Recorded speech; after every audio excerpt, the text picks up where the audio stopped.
the SFC Watch, who would like to welcome you all to attend this public lecture entitled Challenges on the Protection of the Right to Privacy and Freedom of Expression in the Information Disclosure Era. In this opportunity, we would like also to thank you for the attendance of the Professor Kaye as the UN Special Rapporteur on the promotion and protection of the right to freedom of opinion and expression. And we also would like to thank for the attendance of Professor Dr. Sulistyo Irianto, head of the graduate program of the University of Indonesia. Thank you, sir and madam.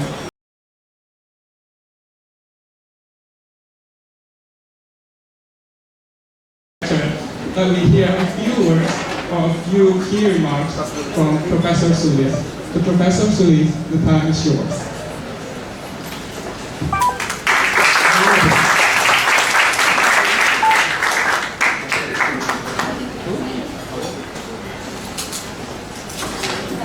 Assalamualaikum warahmatullahi wabarakatuh. Good evening to all of you. To the very respectful person, Professor David Kaye, the UN Special Rapporteur on the promotion and protection of the right to freedom of opinion and expression, Director of ELSA, Ibu Indri, represented by Mas Wahyudi, distinguished guests from different countries, thank you for coming. Friends and colleagues, this is a great honor for me to welcome Professor David Kaye in this very special occasion. I learned that you are law professor at the University of California. It would be delighted to listen from you on how your experience as academician in managing very crucial issues for many people around the world. Your area of concern, the right to freedom of opinion and expressions, is essential for us since Indonesia is a home for 250 million people with heterogeneous identities based on ethnic, religion, social class, political affiliation, and gender. For 17,000 islands. Professor Salito, Professor Ali, welcome. And 300 languages and 1,000 dialects we have. We are practicing democracy and rule of law for a long time, as it is stated in our 1945 Constitution. However, there are still people who live under poverty and injustice. I learned that poverty is a man-made. Poverty is not only economic issues, but lack of access to justice. It could be lack of protection of the right to freedom of opinion and expression too. There is not enough room for the people to be listened. Professor Kaye, this event multidisciplinary studies, University of Indonesia. This is the place for science without boundaries. Under this graduate school, we have 11 studies programs, that is environmental studies, police studies, national resilience, urban studies, gender studies, and area studies like American, European, Japanese, and Middle East and Islamic studies. I myself am doing legal anthropology and social legal studies. I enjoy to be here as this is the place where the legal issue can be studied not in isolation, but social, politics, economic, cultural contexts are taken into consideration. In doing so, we can come up with meaningful lessons learned and recommendations. In this very special occasion, we would love to learn from you more on your knowledge and experience in handling global human rights issues, networking and hand-in-hand collaboration with different countries, Through the United Nations are crucial for us to achieve knowledge, understanding, and to find the solutions and strategies to have better life for the next generation. Finally, Professor Kaye, the floor is yours, and I wish you all productive lecture and discussion. Thank you very much to all of you.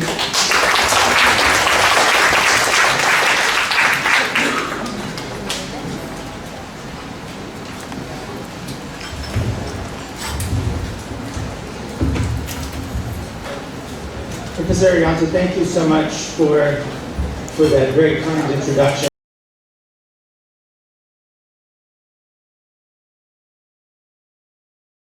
Myself, it's a first. There's a first for everything, and luckily I'm not wearing the same shirt and tie. Well, ladies and gentlemen, thank you so much for being here for this public lecture.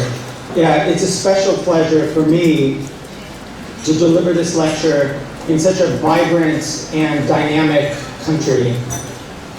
The richness of civil society and the talent and energy of the people here underscore how freedom of expression can serve as a foundation for democratic process.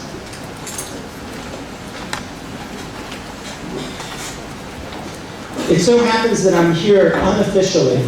I'm here, but I'm not here to participate in an official visit to Indonesia, but to participate in a discussion about freedom of expression and religion involving experts and activists from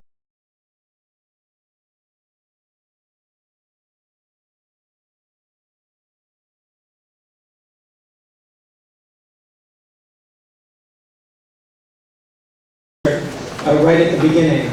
But I have to admit that I would welcome the opportunity for a formal official visit to this tour.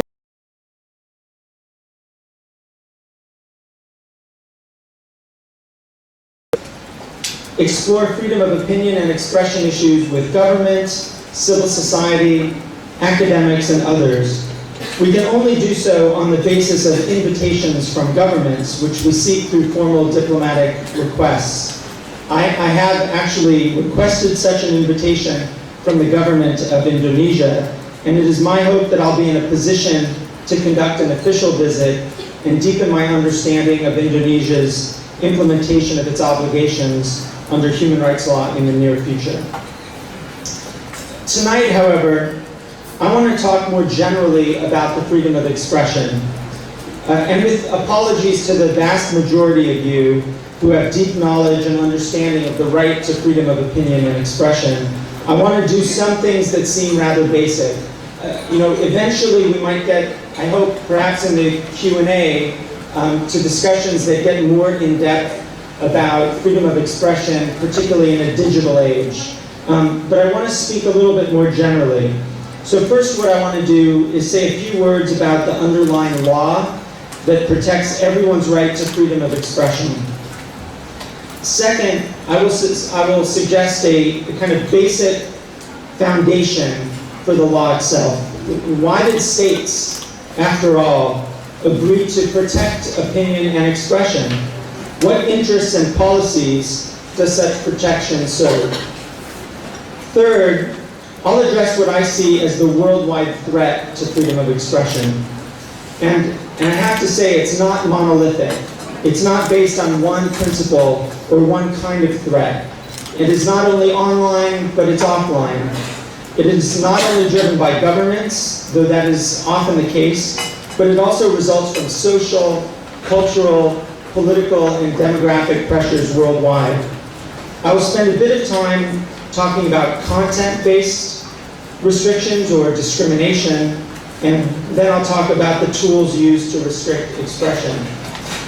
And then finally, given the threats, I'll conclude with some thoughts about how we might reinvigorate appreciation and respect for the rights to freedom of opinion and expression. And that's where I'll conclude, hopefully on something of an optimistic note.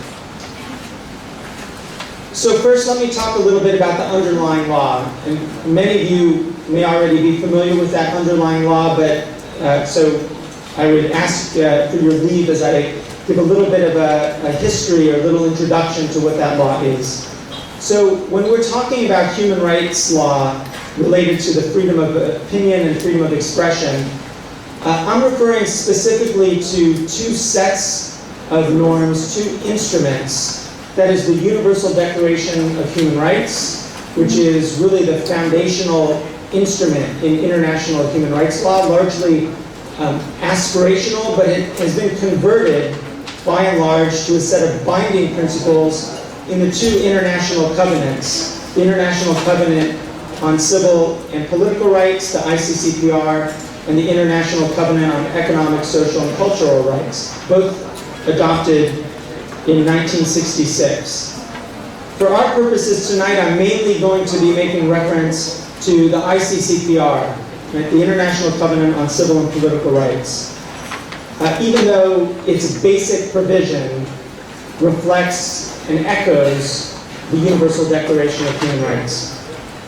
So what are those provisions? They're really 3 paragraphs, or 4 paragraphs in 2 separate articles of the ICCPR. So Article 19, Paragraph 1 of the ICCPR protects opinion interference. Article 19, Paragraph 2 protects the right to seek, receive, and impart information and ideas of all kinds, regardless of frontiers, and through any media. I think that is really our fundamental principle for this evening when we're talking about freedom of expression. And let me just highlight those elements of that second paragraph of Article 19. One, it's to seek, it protects the right to seek, receive, and impart. In other words, it protects our right to look for information and ideas. It protects our right to receive those ideas and that information. And it protects our right to express it, to impart it, to share it with others. That's the fundamental element of the right to freedom of expression. It applies, secondly, to information and ideas of all kinds. It's not limited to any particular kind of information. It's not limited to politics or to religion or to cultural issues. It's all ideas, all kinds of information.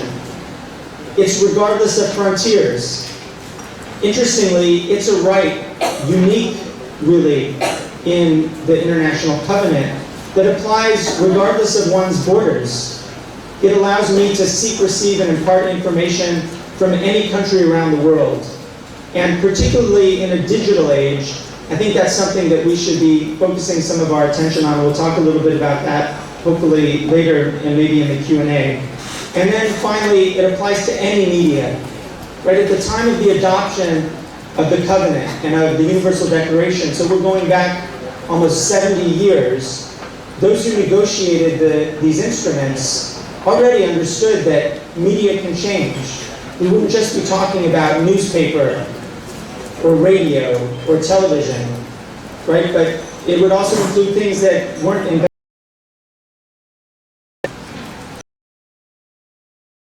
We have this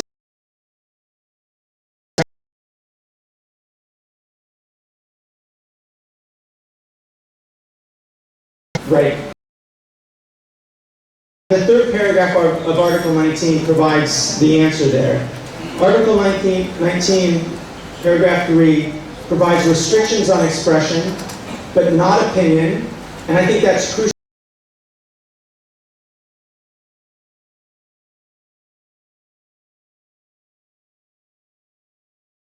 Or in any way.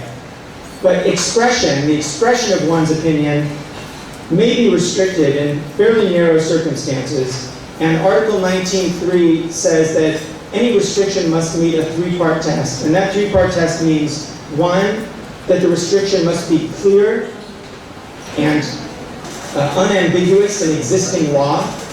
Right? It can't just be the decision of an executive exercising her own discretion to restrict any particular expression. It has to be based on clear, unambiguous law. It has to be, secondly, focused on a legitimate purpose. And it actually specifies what those legitimate purposes might be, and they may be public health or order, national security, or the rights or reputations of others. But then finally, even if the restriction is in pursuit of a legitimate objective, the restriction must be necessary and proportionate to meet that objective. Now, Article 20, separate from Article 19, provides for restrictions also on incitement to hostility, and we may talk about that as well. But those two must be subject to the three-part test. Okay, so that should be hopefully the extent of my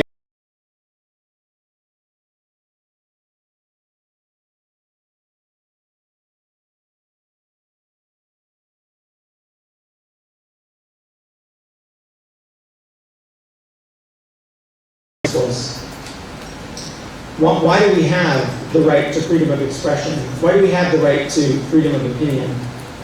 I think it's common for us to focus on the instrumental reasons that we have freedom of expression. And I'll get to those instrumental reasons. But I want to start with the freedom of expression for its own purposes. The freedom of expression as a right that's untethered to instrumental social reasons.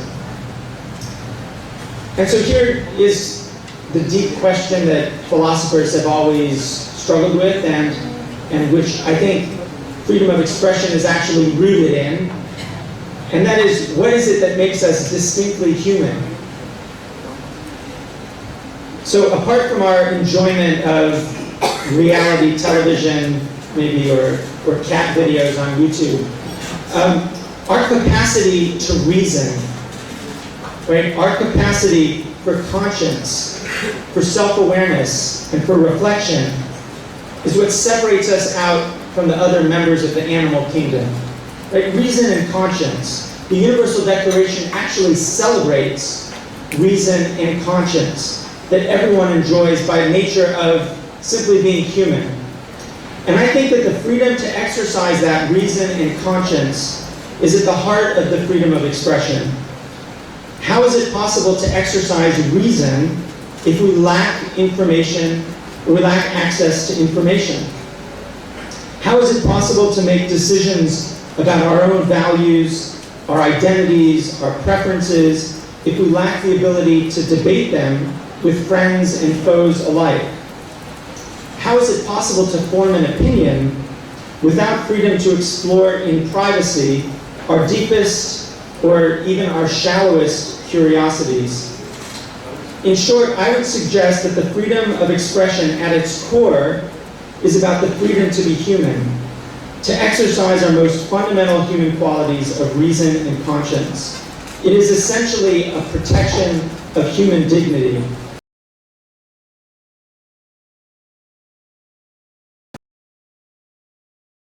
And the right to life protects our very existence. The rights to freedom of opinion and expression protect our core human qualities. We're not computers to be programmed by the state. And any attempt to limit the freedom of expression must be understood in this general context. Now, so that's not to say that freedom of expression is only that it's only about human dignity.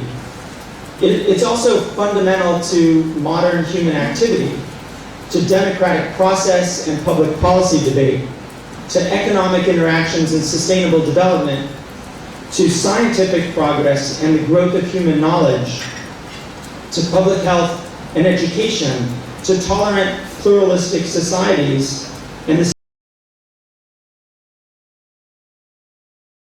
expression and freedom of opinion allow for all of those things and are instrumental and essential for us to achieve those goals, those social and political goals. But it's also, I think, at its core about human dignity. Freedom of expression is very much at the core of our modern world, and I would argue that those who resist it and restrict it damage not only human freedom, but their society's ability to enter into and prosper in contemporary life, at home and internationally. So third, what are the threats to freedom of expression? So, we would not have a protection of the freedom of expression if it were not for the concern of those who actually negotiated and framed the Universal Declaration of Human Rights in 1948, shortly after the Second World War. I think it's worth sort of reminding ourselves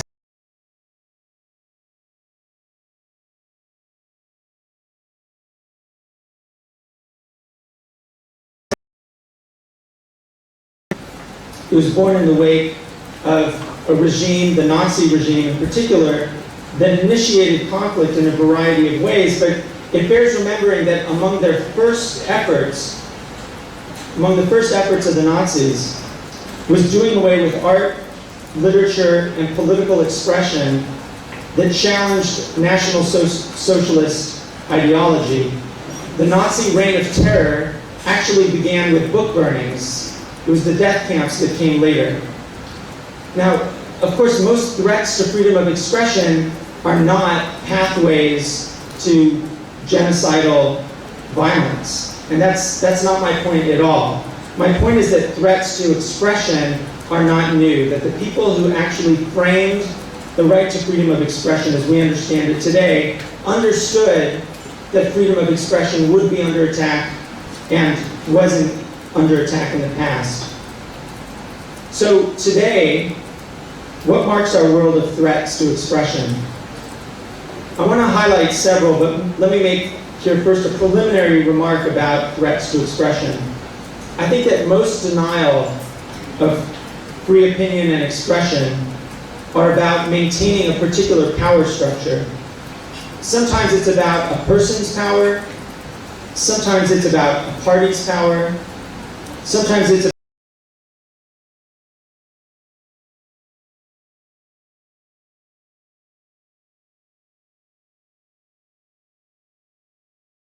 to be maintained. Denial of expression has that as its name, the preservation of power. And this power preservation principle, I think, is rooted in insecurity. Now, insecurity at times may be an understandable attitude toward massive changes that modern life can impose on traditional communities. But it's not a legitimate basis for governmental intervention in individual opinion and expression. So how does the denial of freedom of expression manifest itself today? So I think it's useful to highlight a few current problems in two separate categories. And so I want to divide this part of the discussion up between these two categories. The first would be thematic or content-based restrictions on expression. And the second, the tools that impose those restrictions. Now, of course, this is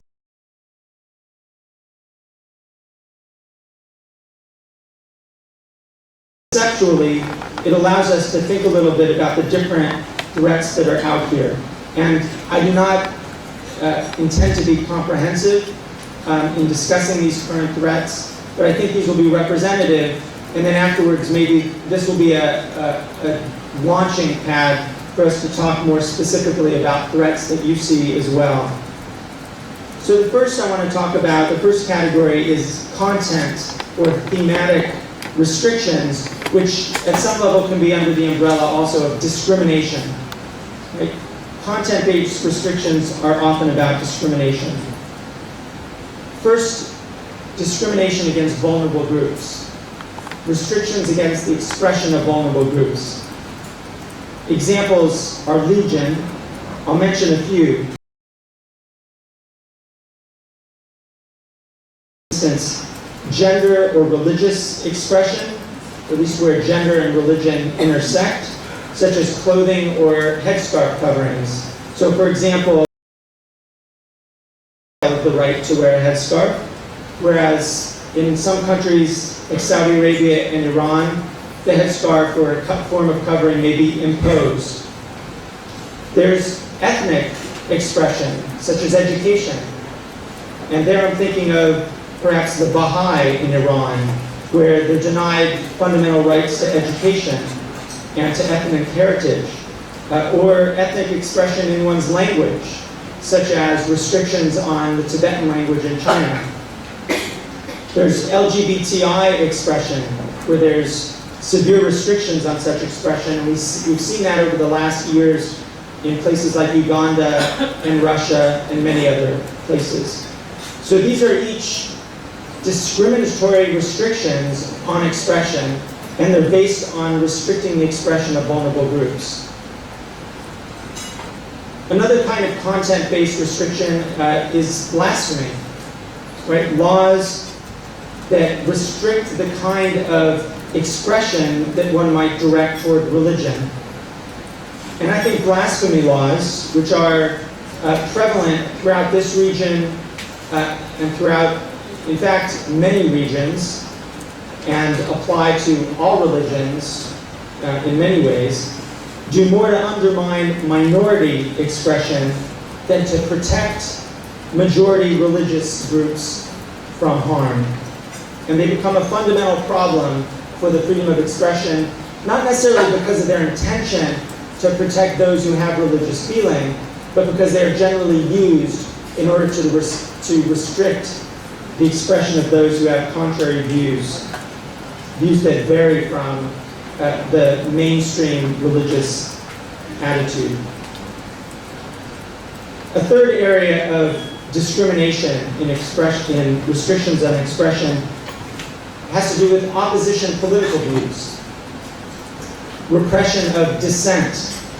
And we see that, again, in this region, for example, in the Sedition Act in Malaysia, which even though the Prime Minister, not much more than a year ago, indicated that he would remove, the government has actually used the Sedition Act to significant effect over the last year in order to really intimidate opposition.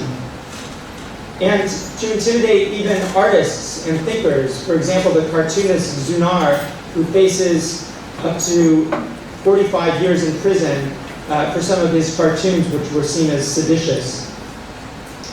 There's also the lèse-majesté law in Thailand. But not only a law that provides for restrictions on the things that we might say in Thailand against the king, but also across the region and across the world, there one might say that would be interpreted as insulting the government.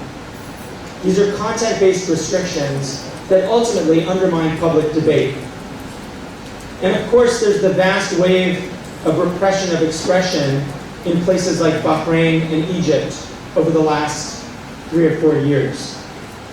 So these are examples of content-based restrictions on expression, which by their nature are inconsistent with the freedom of expression. Whether they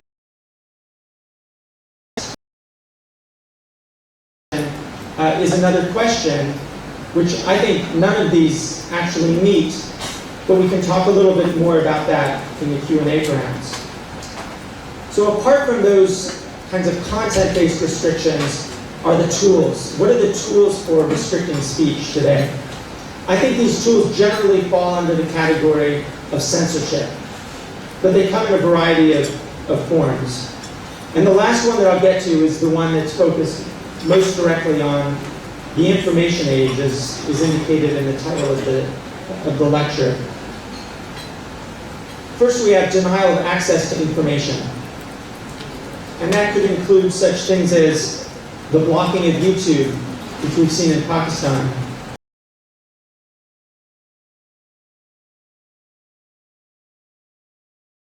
During protests, such as in Iran during the Green Revolution, or even just over the past year, the blocking of access to social media in the Democratic Republic of Congo and in Burundi, just over the last several months. We also see as a form of censorship the targeting of journalists. Now, of course, this past year has shown us the attacks in Paris, the beheadings in Syria, and attacks in Colombia, Mexico, Ecuador, Venezuela. Unfortunately, I could go on and on. The attacks on journalists are a kind of scourge across the world today. We also see the jailing of journalists in places like Myanmar, China, Syria, Iran, Egypt, and elsewhere. And we also see it in the lack of protection and attacks on protection of sources of information for journalists, particularly their confidentiality, where we see particular pressure in places like the United States.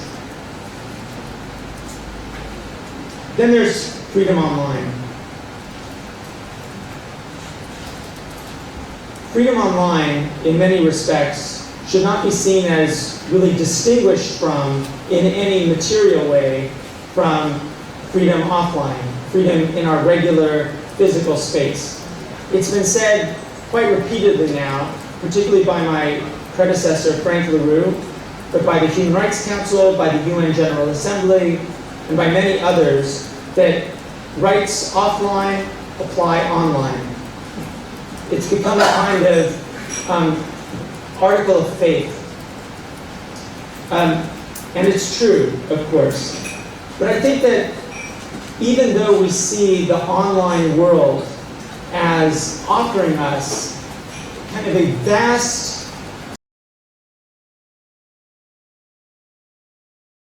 to have access to information, to expand also exponentially the audience that we might reach with our expression.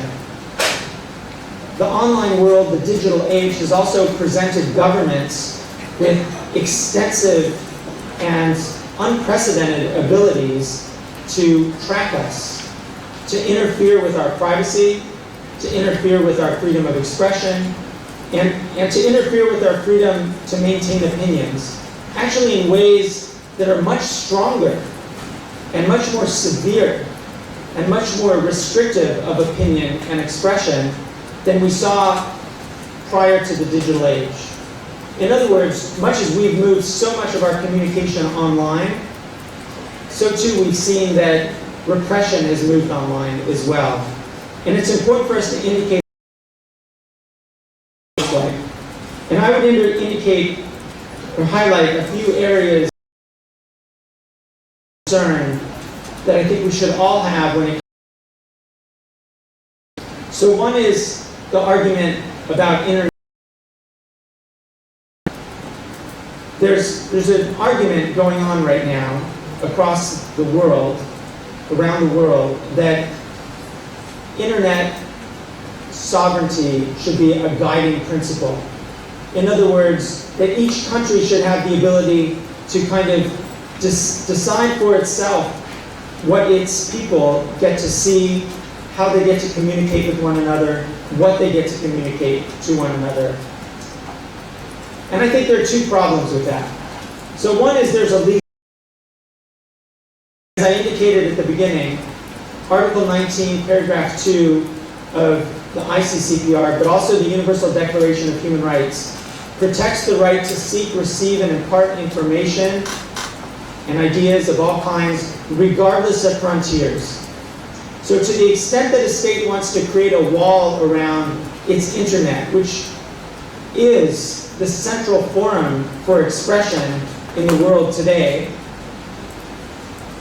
they're really acting inconsistently with human rights law, with that ability for us to go beyond our own borders.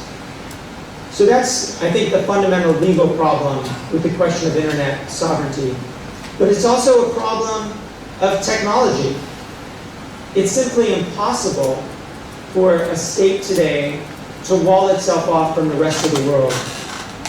And I think we'll see that increasingly. And we see that in China right now, where it's essentially a kind of cat and mouse game when it comes to trying to protect the Great Wall around China's internet and efforts inside to get access to information outside. We see that in all sorts of places. We see that in efforts by different governments to require that all data of individuals is maintained on servers on the territory of a particular state, that websites are held on the territory of that state. I think those kinds of norms, which we see emerging mainly from states that want to restrict access to information are deeply problematic, and something that those of us who are deep supporters of freedom of expression need to resist and to fight against wherever we can. And the issue of internet governance, which has become an emerging issue and is debated around the world, is something that we need to be focusing our attention on. Separately, there's both mass and targeted surveillance. So just as all of our communication, all of our banking, all of our health information, at least so much of it around the world, has gone online, that's opened up all sorts of avenues for governments both to collect our information in a kind of mass way, right? Just sweeping up all the information that we give, all of the information of our searches. When we do a Google search, it's saved, it's not anonymous generally, although we can get to how you can do that. But all of those searches, all of the information that you put out there is now subject to being held by governments, mined by governments, and you are subject, in a sense, to losing your ability to protect your own privacy. And I think that's a deep problem for privacy and a significant problem for freedom of expression. Because once we understand that all of our communications are susceptible to being read and all of our social networks are susceptible to being understood by government, over time our willingness to express ourselves may be undermined, and we may be deterred and chilled from speaking. But I think that just as critical and just as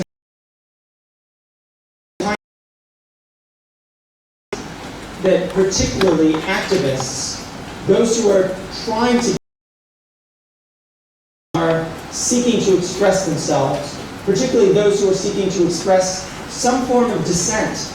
And it doesn't necessarily need to be dissent against government. It could be dissent against conventional thinking, dissent against social mores that one simply disagrees with. Increasingly, those people are being targeted and surveilled for their online expression, their online opinion. And I think this is a significant risk for us in the digital age. All of these kinds of attacks, surveillance, attacks on sort of the global internet and the freedom of information, digital attacks on civil society, all of these are aimed at undermining the privacy that's necessary for the exercise of opinion and expression.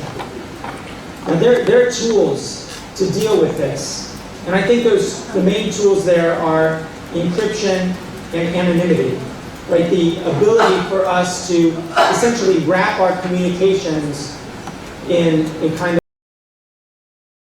of cloth so that no one can read it except your intended recipient. I put a lock, I scramble my data, my email, or my search on a website so that only the website can unscramble it, or only my intended.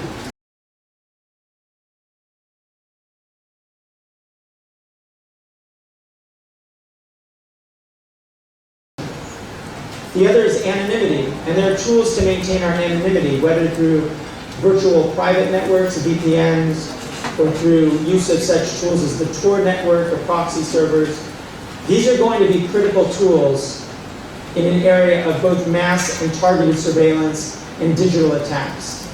They're going to be critical tools for activists who need to really access information in an environment where that information is withheld from them. And states need to be told they should not restrict those tools.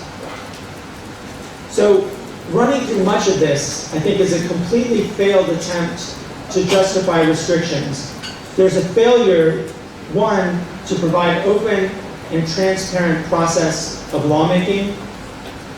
There's a failure of substantial overbreadth and vagueness in restrictive laws themselves, giving vast discretion to authorities to restrict speech without constraint. There's deeply inadequate judicial control over these restrictions. And then there's the disingenuous use of permitted grounds for restrictions, such as national security, to repress speech. And this disingenuousness is something that we need to fight against repeatedly. And by fighting, I don't mean taking up arms. I mean we need to resist that disingenuousness and really require states, when those states restrict speech, when they restrict opinion, essentially, require them to justify those restrictions, to specify the necessity for the restriction, and to justify whether the restriction itself is proportionate. And I think all of these are risks that we're facing today. I'm going to conclude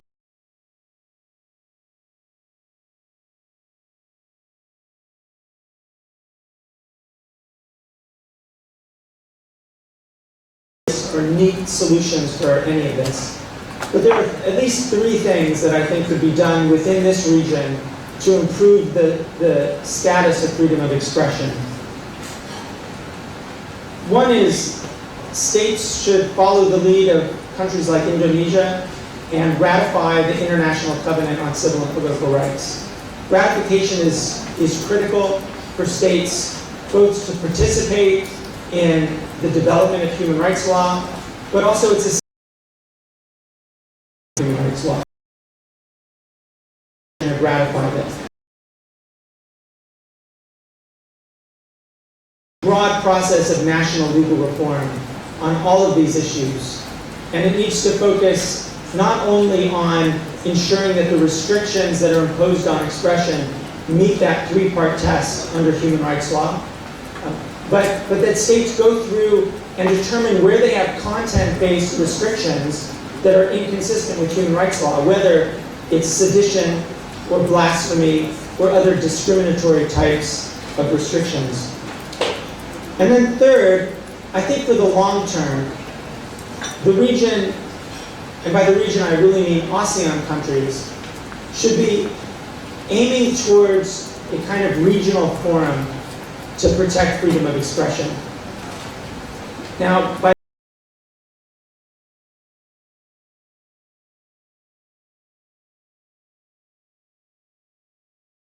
freedom of expression and to identify problems in the implementation of the right to freedom of expression can be identified very early.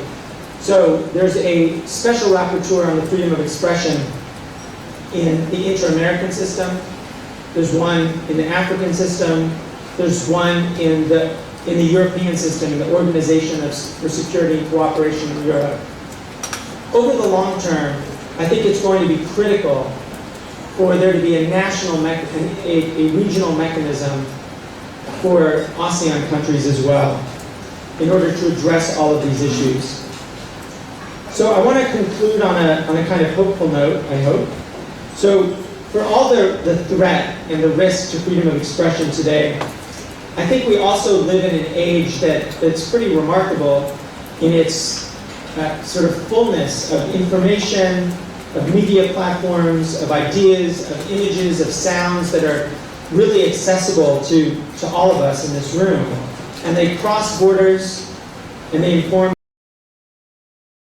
I think that the digital age especially provides the tools and the environment for opinion and expression well beyond what humans have known in the past. It also, unfortunately, provides the tools for repression, and that we're going to have to fight tooth and nail. But I believe the power of free expression will win out if we maintain the same commitment to freedom of expression that those who negotiated the Universal Declaration did almost 70 years ago. So with that, thank you, and I would welcome your questions.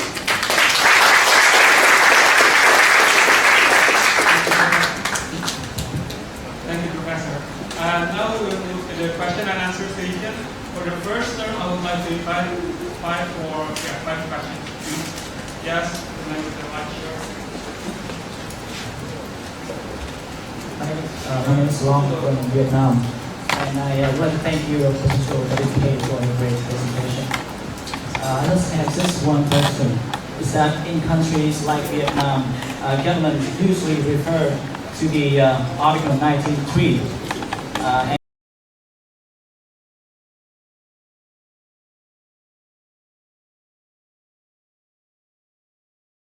I just want to ask you, is there any legal basis under the international law which clearly define what national security is?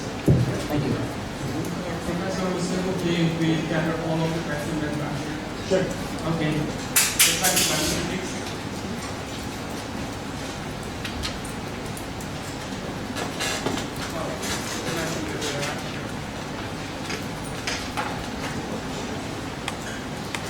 Good evening, I'm Ram from Temple. Professor Kaye, you said earlier that the state need to consider on the restriction on the national security issue, for the freedom of speech for the national security issues. But how about the restriction on the participant of the violent group like the ISIL that going for when they use the social media for its recruitment and spreading its ideology? Thank you. The third question. Is there any? Okay.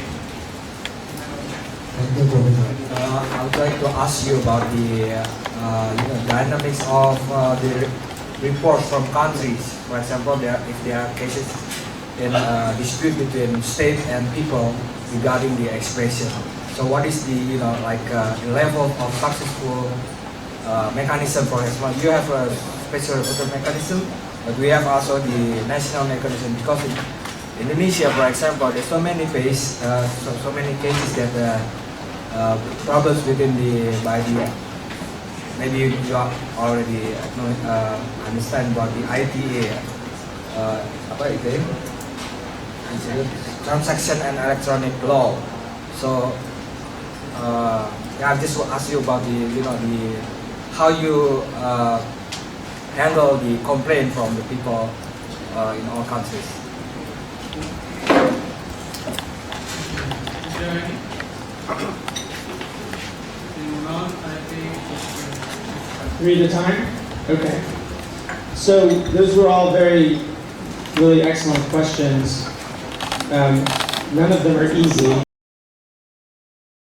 Start with the first one, which comes from the experience in Vietnam, but it's a common question and it's a common problem, and that is how do we challenge a government's assertion that a restriction is based on national security? I think that if you actually go and look at case law in human rights law, even courts are unwilling to challenge when a government says, we're doing this, or we did this because of national security. And I think, frankly, it's very difficult for civil society, for litigants, for a special rapporteur,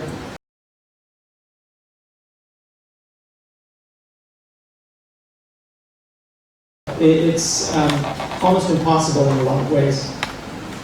I think that, and you won't find much out there.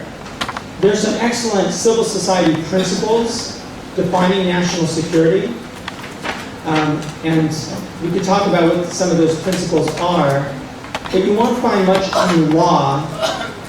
Certainly you won't find much in the way of state agreement as to what national security means in the context of Article 19, paragraph 3, or in any other area. So I think it's critical for us, since it's so difficult to challenge the purpose, to focus on the questions of necessity and proportionality, right? And that means we need to be challenging governments to very clearly justify their restriction. Why is it necessary to take a particular action with respect to expression? What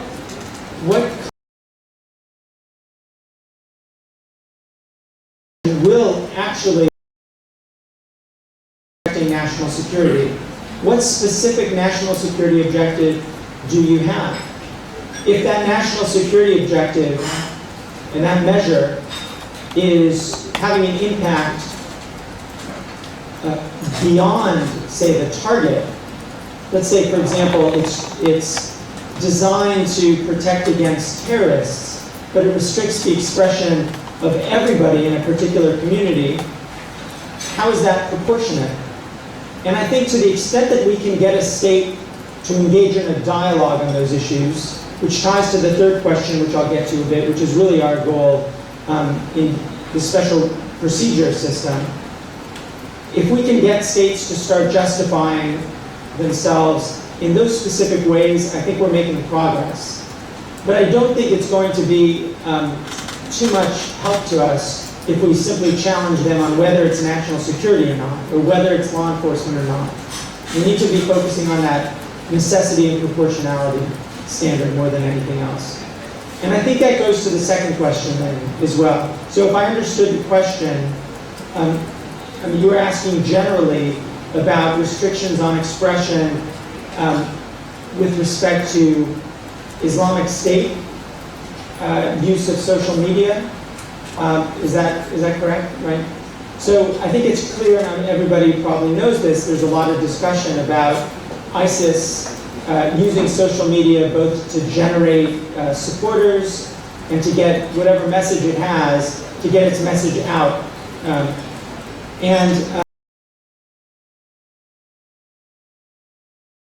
The first is, how true is it, and I just don't know the answer, but how true is it that ISIS is actually effectively recruiting online as opposed to simply using it as a space to justify the actions that it's taking? And from what I understand, actually most of the individuals who are going to fight with ISIS are recruited in more face-to-face, non-virtual situations. And so I think our first step is really to understand what is the threat. Before we even get to what are the restrictions, what is the threat posed by ISIS's use of social media?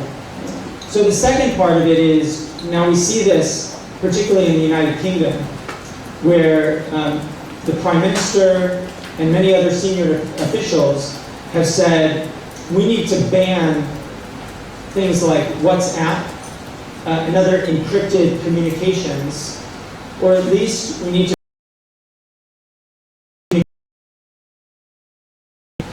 we can decrypt encrypted communications so that we can protect ourselves from the communications that terrorists might be having when they're using online forms, whether it's social media or simply email.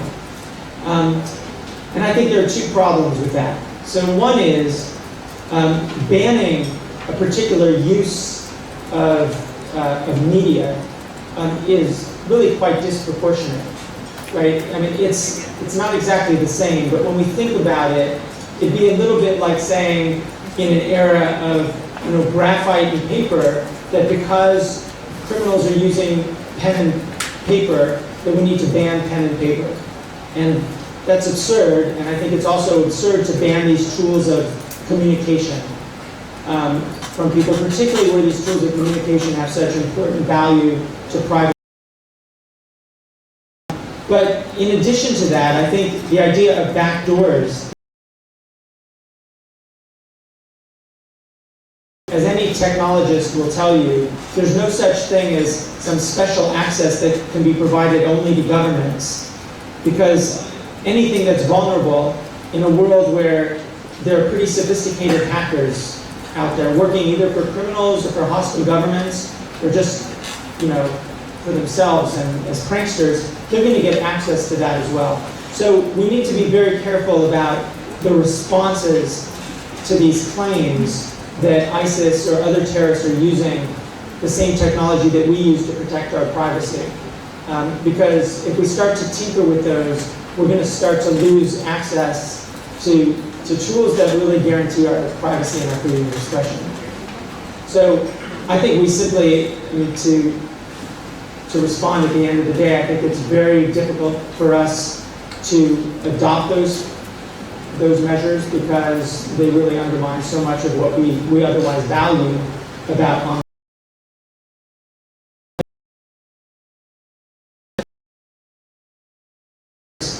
have this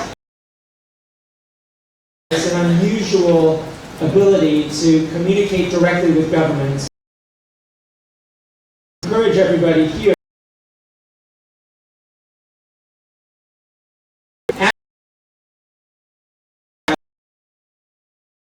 It can be by email, it can be by letter, however you want to contact. It could be by a tweet, I suppose. You contact us. You reach out to a government, and we say to that government through what we call either an allegation letter, or if it's something particularly urgent, an urgent appeal, say if somebody is detained or subject to the death penalty, we'll reach out to that government and say, we understand this is information about your government's behavior in this area, and we ask essentially for a justification, an explanation, a confirmation that the information is correct, and we try to engage the government in a kind of dialogue. Now, that's a confidential process at first, but then for every meeting of the Human Rights Council of the UN in Geneva, for each of its 3 sessions, the Office of the High Commissioner for Human Rights reports in bulk those communications, and so they become available online. And so then you as advocates can use that in your own advocacy. So I would really encourage people to make use of that process so that we have the information that we can go back to states and encourage them to comply with their obligations. So I hope that's responsive.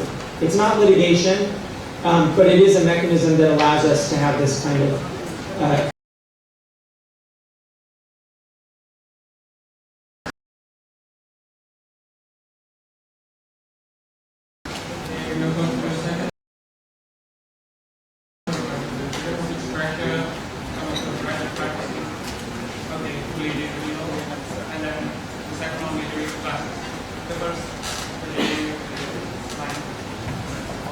Hi, my name is Anne. I'm from Vietnam.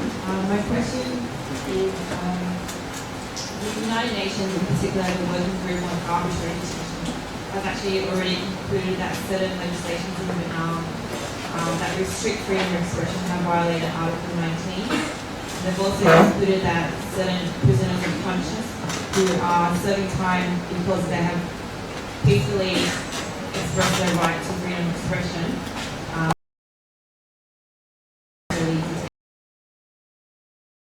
For example, in this particular case, a blogger was detained and he's currently serving 16 years for peacefully expressing his opinion.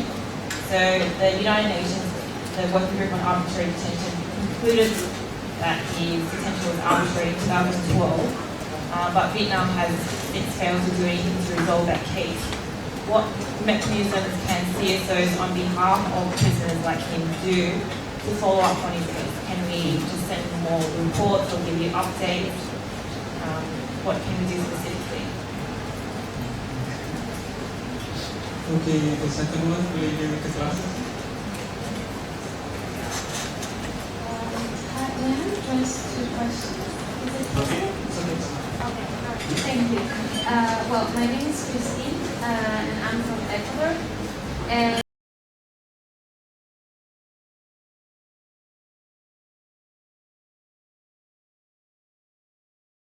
about just maybe one side of the story. And my question regards specifically if there's also a principle regarding co-responsibility. Because from my experience, especially from Ecuador, I realized that there's also a lot of media that is very mediocre. And if we talk, for example, of one of the cases that was really on the eye of UN, when one of our journalists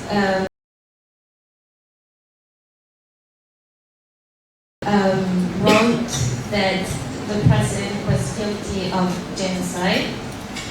So of course right now he's in the United States.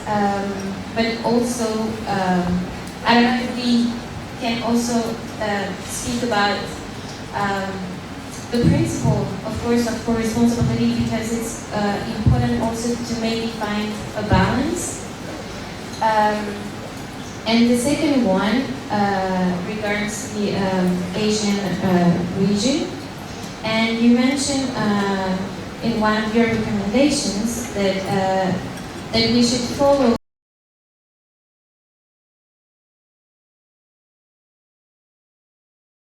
as a CPR. Although what can be done so far, because at least up until now, LGBT groups and indigenous people's concepts are not are kind of restricted among the area, and they are not accepted.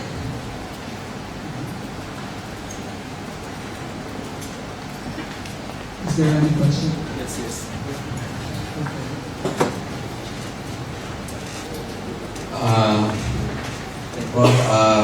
My name is Doni. Actually, this question is from remote participation. So it's through the remote. So it's from Sherry Hastia. Sherry Hastia is a PhD student of the Internet Governance, Indonesian PhD student in Internet Governance on the NTU in Singapore. Also, she's part of the Indonesian Civil Society Network for Internet Governance. So the question is, can you elaborate more on how you envisage?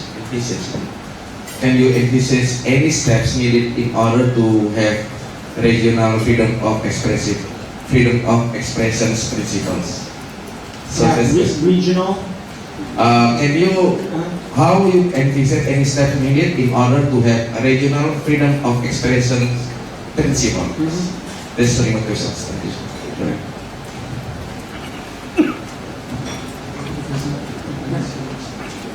Okay, so the first question had to do with follow-up, and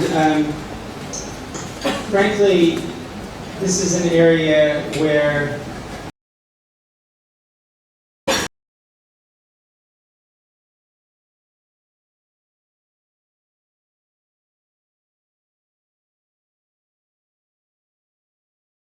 working group on arbitrary detention to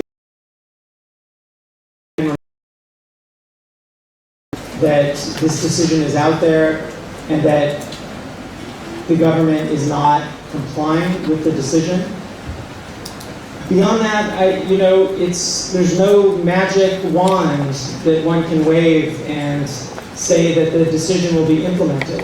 I mean, this is a fundamental problem with the international legal system. It's a fundamental problem with any legal system that doesn't have automatic enforcement. That doesn't have, a police force, and we probably wouldn't want that system if it existed. So, I wish I could say more.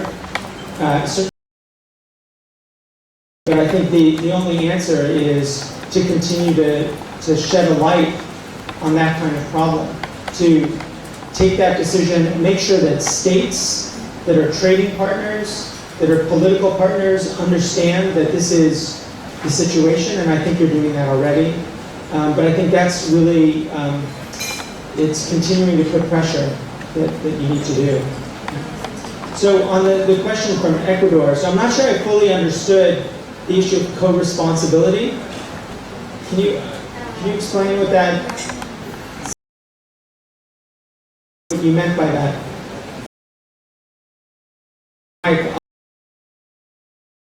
Issues, right, in terms of LGBT expression. It's not just a problem in this region. It's an international problem, and it's a problem, with the Human Rights Council, where there's very little appetite to talk about fundamental expression of LGBTI persons.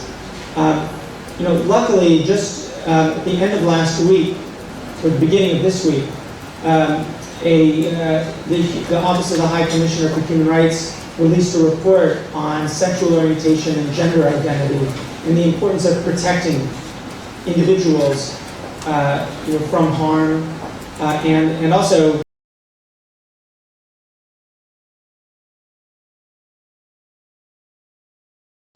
slowly, it'd be nice if it were more quickly, but slowly, those kinds of norms will take root.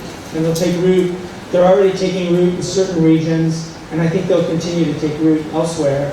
And we just need to encourage that to the extent that we can.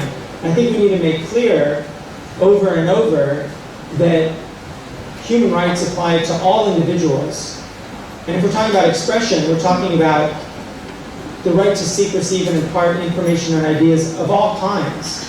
And that means issues of sexual orientation, of sexuality, all of that. And that's uncomfortable in a lot of cultures, but it's a right guaranteed by human rights law. And we just need to keep restating that, and restating that vulnerable groups as well.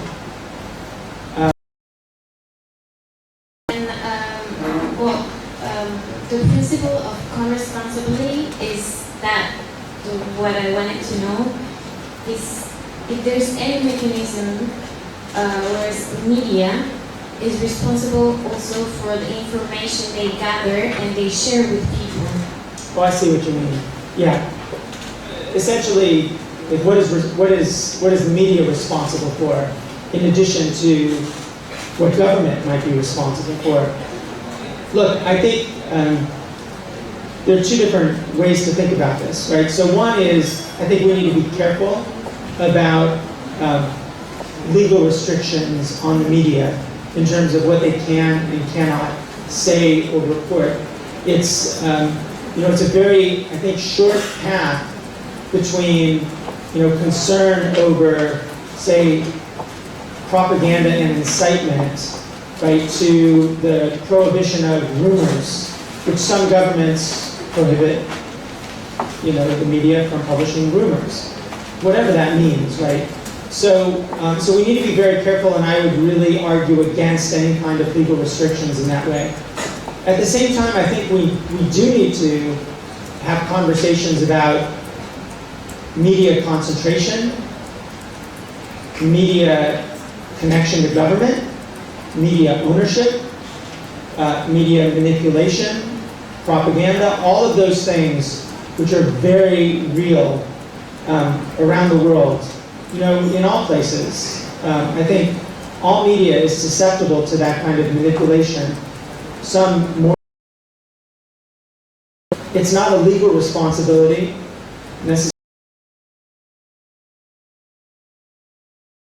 And I think one thing or one way to think about this in terms of response is to ensure, and this might be a message as much for funders, philanthropies or governments that are funding, to ensure that they're putting money into independent, small media around the world, to put money into training journalists, to put money into allowing independent journalists to build websites and a media presence and all of that, because you need not just those big voices, you need counter voices. We don't need laws to restrict the big voices. We need voices that are responding to other voices and that have the capacity to reach large audiences, even if they themselves are small.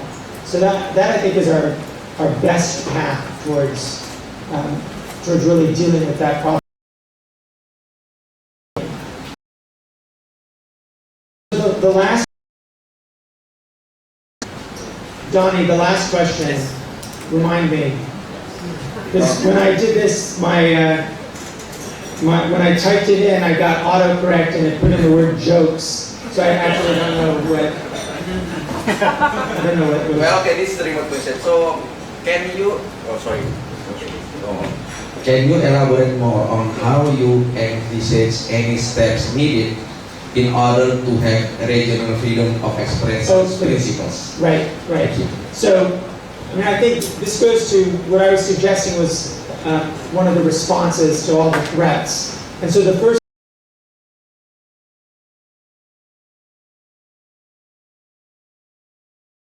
I think that what we absolutely do not want, and unfortunately I think we see it already, is a kind of separate set of regional norms that diverge from the universal norms. I think that's a problem for many reasons. For one reason, 163 states around the world are party already to the International Covenant on Civil and Political Rights. Right? That is the vast majority of states. Not necessarily the vast majority of people, because China is not a party. But it is nonetheless representative of the vast majority of states. And I don't think that this region in particular, which is a region with tremendous potential for growth, I don't think that this region wants to separate itself off, cut itself off from global norms. So I think that would be a real problem if regional norms were developed that somehow diverged from the global norms. So first step is ratification of the ICCPR.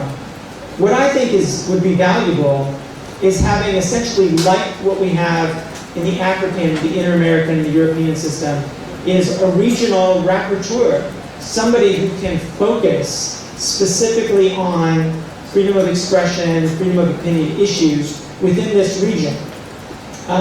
It can be an informal mechanism at the beginning. It can be a mechanism even that is developed by civil society to sort of watch what's happening in the region, but something that's indigenous, that comes from within the region. And that could be maybe a place to start. Maybe it would be a place, with certain countries that have a good tradition of freedom of expression, might be amenable to even hosting something like that. I think that starting that process of thinking about how to really watch how the norms are being implemented at the regional level. I think we give the people in the region a closer view so that often Geneva or New York or elsewhere, but it's being monitored by people within the region itself. And I think that would be a step forward, so ratification of the ICCPR and then start up a kind of regional network. And in fact, the meeting that you've helped organize, that we've been attending, could be potentially the roots of something like that. Okay, for the last one, is there any question? Okay, the lady with the last I would like to ask you if you talked a bit about where governments argue for needs for restriction related to national security. What about situations that I also think we have here in the region where people or general public go along with that argument, where that it's all right to sacrifice some of their freedoms because they want security and stability. How do we counter that?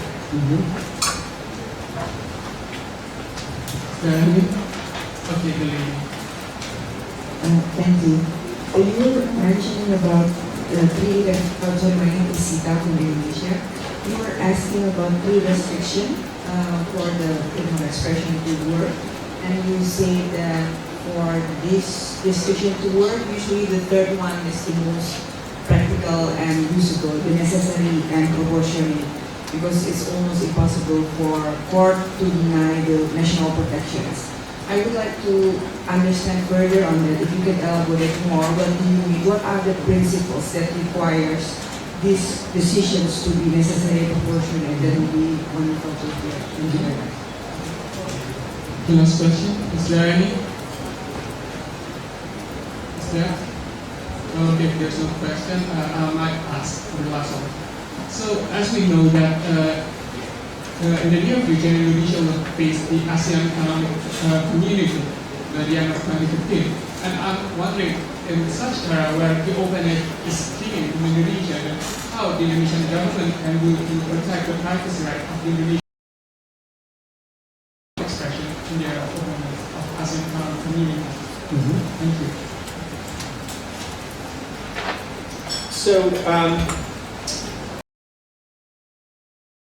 on the first question, of course, there are always going to be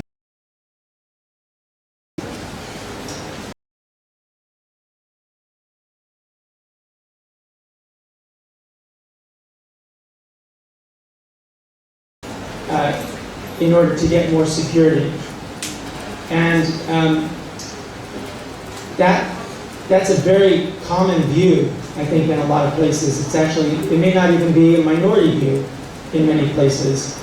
But I think that it's important to really talk to people about what the future looks like, particularly if we're talking about freedom online, and to really ask them more specific questions about the kind of security, the kind of privacy, or the kind of security online they're willing to sacrifice in order to fight terrorism or something like that. And I think it's really important to have the conversation, a public conversation, about what it means to have all of our information online, to have all of our communication online, and essentially to subject ourselves to the kind of surveillance that we're offering to governments. And my concern is that emergency measures, so in a situation where there's real emergency, and there's a real need for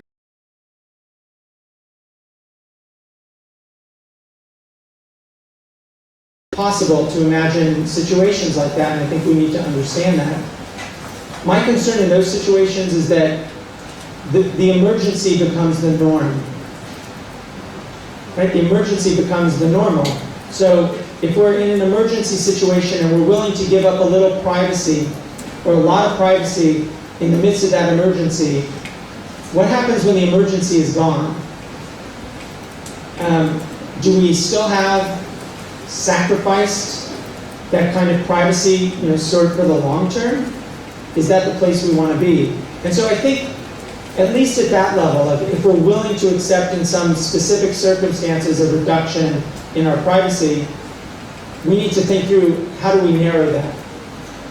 For my part, I think going to maybe moving to the second question, because I think these are connected. Once we can specify what's necessary and what's proportionate, I think people might be more comfortable generally, and even those who are very committed to privacy and to freedom of expression may be more comfortable if the justifications are more rooted in the necessity and the proportionality. And I think we have to have very kind of adult conversations with people about these things. And that means not talking down to people, but explaining, this is what the world 10 years from now will look like if we adopt these measures and they become fixed in our system. So moving to the question of what is necessity, what's necessary, and what's proportionate. So there are definitely principles out there, and they're not abstract. Necessity doesn't just mean the state really needs this. Right? We can examine, for example, are there other less restrictive means in order to deal with a particular threat that's been identified, other than the one that the measure that they've identified. So one is less restrictive means. I think that's really a fundamental rule for necessity.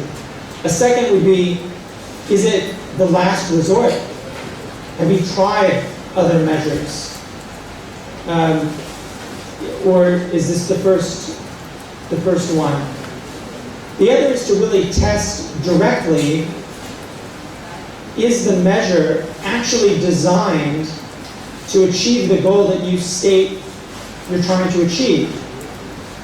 So just to give an example, in the wake of the attacks on Charlie Hebdo in Paris in January, the French government, in fact, a number of governments in Europe, started to talk very openly about restricting secure communications.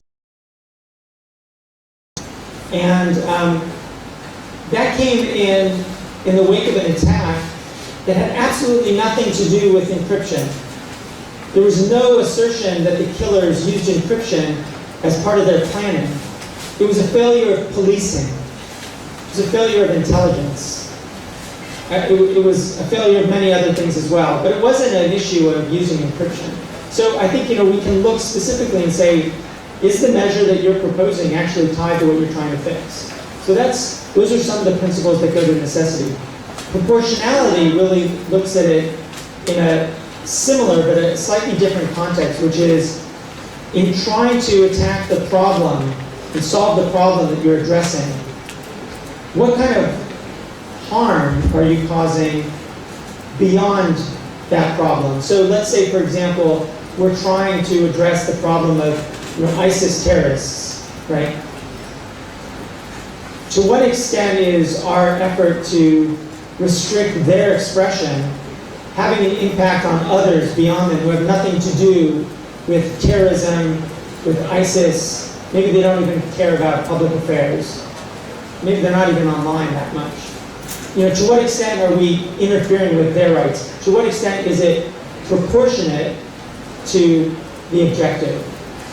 And, that unfortunately is a little bit more of a subjective question than the necessity one, because exactly what's proportionate may depend upon the context, the situation that we're in a given moment. But we do have principles. These aren't just abstract ideas, necessity and proportionality. There are indeed specific ways that we can address how we examine and really require states to adopt measures.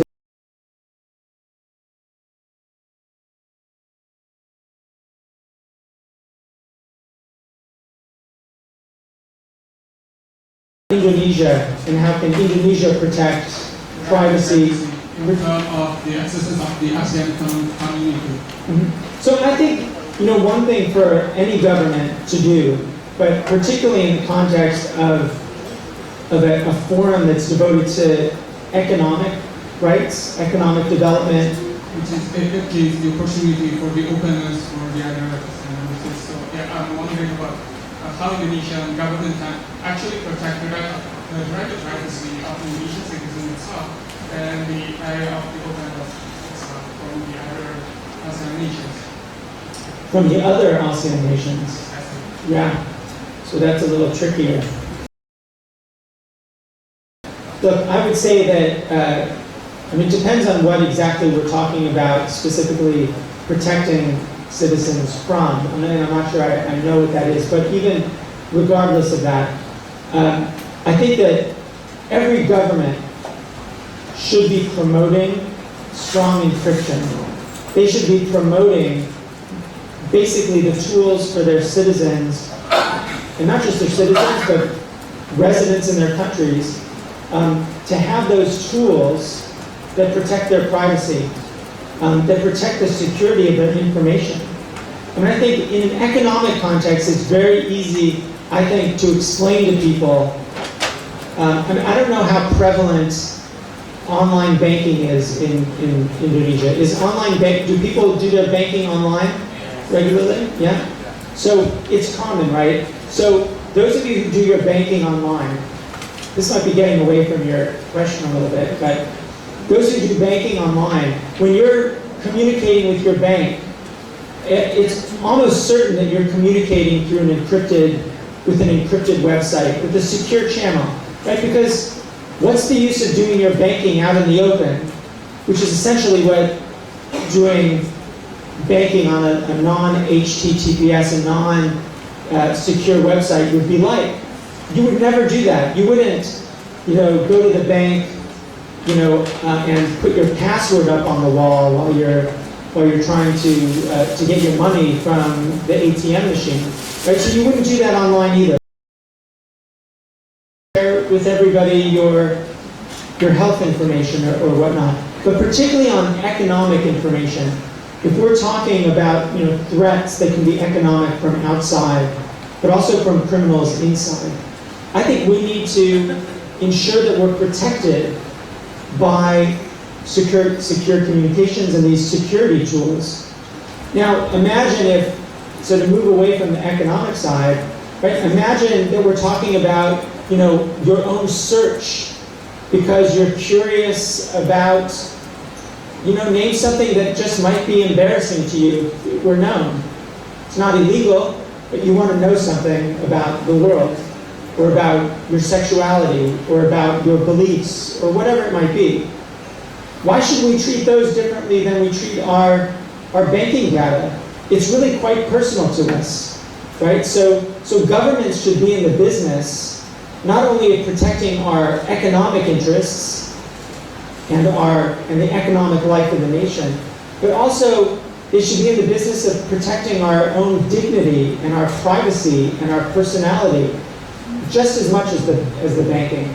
And so I think if people start to understand that communicating online should be just as, I almost want to say sacred, but I shouldn't say sacred, but just as protected as our other spheres of economic life. I think people start to get it a little bit more, and we just want to be clear about it. And if you force people to think about what it is that's private to you and what it is that you don't want others to know, simply because you don't want them to know because it's yours, then I think we can head in a direction of encouraging greater respect for these tools by governments. So that doesn't fully answer I'm not sure what the threats are from other governments in the region, but that at least might be one way of thinking about how we. Thank you very much.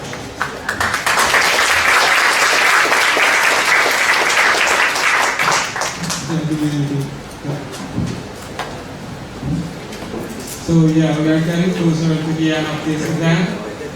At this moment, as the host of this event, the University of Indonesia would like to give some token of appreciation to certain persons that can make this event happen. At the first moment, I would like to invite Professor Kaye from the University.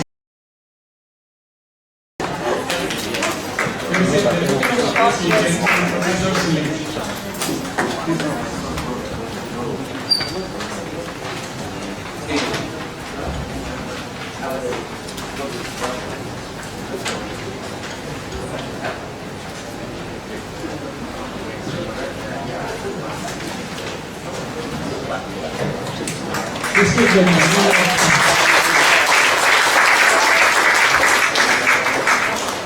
Okay.